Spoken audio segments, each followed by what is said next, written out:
Well, Fernando Alonso hasn't had the best of luck in his return to the McLaren Formula One team, but I don't feel sorry for the two-time world champion. Not when he has a company car like this. This is the McLaren 720S, the replacement for the 650S, and therefore the first second-generation machine from the British sports car brand. And it is a genuine supercar, infused with all the know-how the company has garnered from more than 50 years at the front of the Formula One field. And the net result is one of the fastest and most powerful machines on sale in Australia right now. To get behind the wheel, you'll also need a bank account like Fernando Alonso's to buy one. Priced from $515,080 drive away for the 720S performance we're testing, it isn't a car that will be accessible to everyone. Especially when you consider that this car has an extra $180,000 worth of options added to it. Yep, you could buy a Nissan GT-R just with the options. But it is a supercar that is accessible to everyone who does drive it. But this is a whole lot different, where other mid-engine cars of this ilk, you're looking through a letterbox rear window and you've got this tiny little windscreen. This is completely different. The McLaren's carbon fibre monocell allows it to have this really rigid structure. You've got these great little head windows that give it an element of space and ambience and that airiness. The wing mirrors are also mounted right outside on the edge of the car, so you get plenty of vision looking backwards. But most uniquely, there is so much glass back there. It's got great vision out the back, and that makes it a hell of a lot more usable and a hell of a lot more practical to drive every day around town. It is so docile that your grandmother could simply get in, press one button, and off she goes to the shops for some cheese and milk. If she tapped into its performance, she'd get there pretty quick too.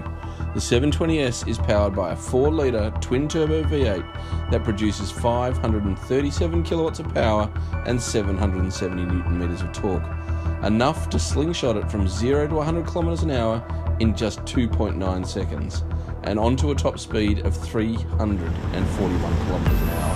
The engine just lopes along, the gearbox is smooth, the steering isn't sharp or light or fearsome or twitchy. The suspension is also really supple, because McLaren uses a lot of Formula One technology that even got banned in Grand Prix racing in this car. The suspension itself doesn't have any anti-roll bars. It's got hydraulically linked dampers, so the front right here is also linked to the back left with fluid, and vice versa. So when you're going through a corner, that pressure in the system basically keeps the car really flat. And without the anti-roll bars, the wheels can go pretty much up and down individually. So it gives this really supple ride. Of course it's stiff, it's a supercar, but it's never backbreakingly stiff. In fact, the carbon fibre monocell is so rigid that it kind of amplifies the noise when it crashes over a bump, but it never crashes through the cabin. It's also got paddle shifters that come straight from an F1 car.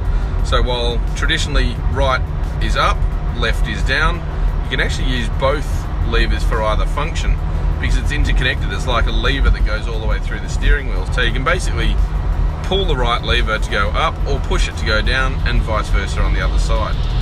Now, McLaren's been accused of being a little bit soulless with its supercars in the past, and I'd have to say that this doesn't ooze the same sort of Italian charm and character of a Ferrari or a Lamborghini. You know, where Lamborghini uses jet fighter influences for its design and Ferrari uses art and sculpture, this is clinical. It's like a scalpel has carved this car out of a single piece of metal, or carbon fibre, or leather, or Alcantara. It is simply amazing. I love it. I love it because it's been built by people who love driving, not people who love posing, not people who want to be down the coffee shop with a car out the front that people stare at.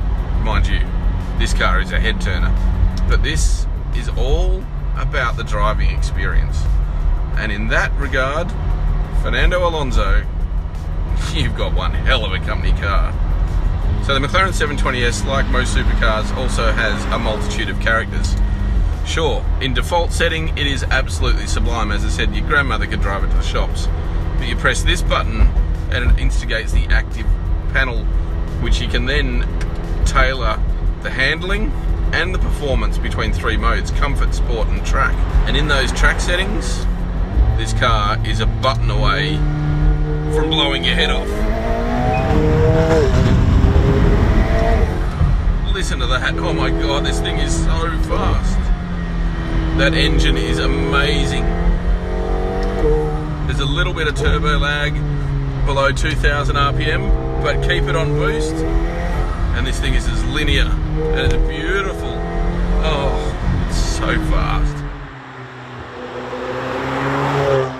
That engine just seems to never end in terms of its power delivery.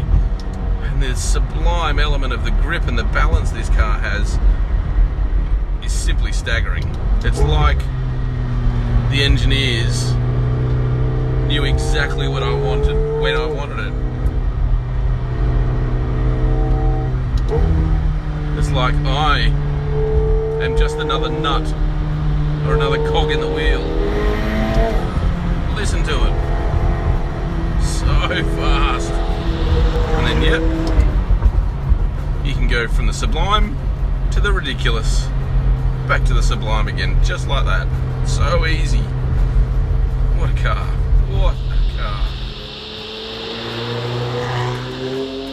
Wow, what a seriously impressive piece of machinery this McLaren 720S is. Despite its intimidating looks, it is a genuine supercar you can drive every day in any environment. But ultimately what you really want is your own private racetrack to truly experience what it's capable of. And guess what? Fernando Alonso has one of those too.